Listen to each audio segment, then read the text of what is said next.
ഇപ്പം സ്ത്രീധനത്തിന് ഇപ്പം പല റിവ്യൂസിലൊക്കെ പറയുന്ന സ്ത്രീധനം എന്ന് പറയുന്നൊരു ഭയങ്കര ഒരു ഇഷ്യൂവിനെ ഇത് അഡ്രസ്സ് ചെയ്യുന്നു എന്നുള്ളൊരു സംഗതിയാണ് ഇത് പറയുന്നത്. അത്തരത്തിൽ നമ്മളൊരു ഇഷ്യൂവിനെ അഡ്രസ്സ് ചെയ്യുന്നൊരു സിനിമ ഇത്രയും സക്സസ്ഫുൾ ആവുക എന്ന് പറയുന്നത് സാധാരണമായ ഒരു എളുപ്പപ്പെട്ട ഒരു പ്രക്രിയ അല്ല. അപ്പോൾ അതിൻ്റെ ഒരു സന്തോഷവും കൂടെ ഈ കൂട്ടത്തിൽ പങ്കുവയ്ക്കുന്നു. അപ്പോൾ അതൊക്കെയാണ് ഞങ്ങൾക്ക് ഇതിൻ്റെ അകത്ത് പ്രാഥമികമായിട്ട് പറയാനുള്ളത്. ഇപ്പോൾ അതിൻ്റെ അകത്ത് എന്തെങ്കിലും ചോദ്യങ്ങൾ ഇതിൻ്റെ അകത്ത് വന്നു കഴിഞ്ഞാൽ എൻ്റെ അനുബന്ധമായിട്ട് പറയാം. ഞാൻ ജോയിസിനൊന്ന് കൈമാറും. ഒരു രജതരേഖ എന്നൊക്കെ നമ്മൾ പറയാവുന്ന ഒരിതാണ്. അത്രയും ഫാമിലി വന്ന് കാണുന്നു, ഇതിനെ പോസിറ്റീവായിട്ട് പറയുകയോ ഒക്കെ ചെയ്യുന്നു.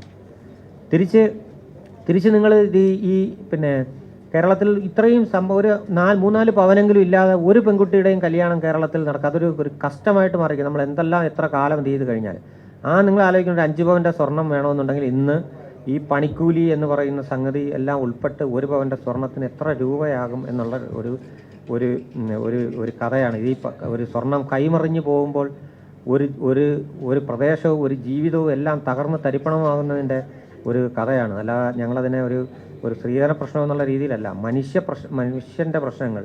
അത് ആണുങ്ങളും ഇൻവോൾവ് ആകുന്നു, സ്ത്രീകൾ മാത്രമൊന്നുമല്ല അതിനകത്ത്, സമൂഹം മൊത്തം ഇൻവോൾവ് ആവുന്നു എന്നുള്ളൊരു പ്രശ്നമാണ് ഇതിൻ്റെ അകത്തേക്ക് വന്നത്. നിങ്ങൾ ആലോചിക്കാനുള്ളതെന്ന് വെച്ചാൽ ഇപ്പം പിന്നെ സ്വർണ്ണ വ്യവസായത്തിൽ ഈ സാധനത്തിൻ്റെയൊക്കെ വാറ്റ് എന്നൊക്കെ പറഞ്ഞ് വീണ്ടും കുറച്ച് 3% സിനിമയെ സംബന്ധിച്ചിടത്തോളം എന്ന് പറയുന്നത് അതിൻ്റെ ടാക്സ് എന്ന് വെച്ചാൽ ഇപ്പോൾ 30% തന്നെ തുടരുകയും ഒക്കെയും ചെയ്യുന്നു.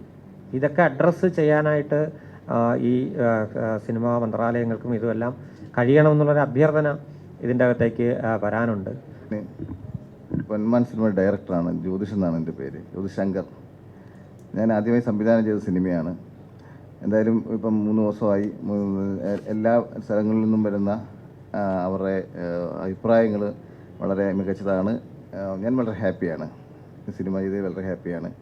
അപ്പോൾ എനിക്ക് എൻ്റെ ഒരു കാഴ്ച എന്ന് പറയുന്നത് നമ്മുടെ നാട്ടിലുള്ള ഒരു സ്ത്രീധനം എന്ന് പറയുന്നൊരു വിഷയമാണ്. ഒരു പൊന്നിൻ്റെ യാത്രയാണ് സിനിമ പറയുന്നത്. എൻ്റെ ജീവിത അനുഭവം കൂടാണ് ഈ കഥ. അപ്പോൾ അങ്ങനെ ഒരുപാട് കുറിപ്പുകൾ വന്ന് അവരവരുടെ ജീവിതങ്ങൾ അവർ സ്ത്രീധനമായിട്ട് ബുദ്ധിമുട്ടി വന്ന കുറിപ്പുകൾ.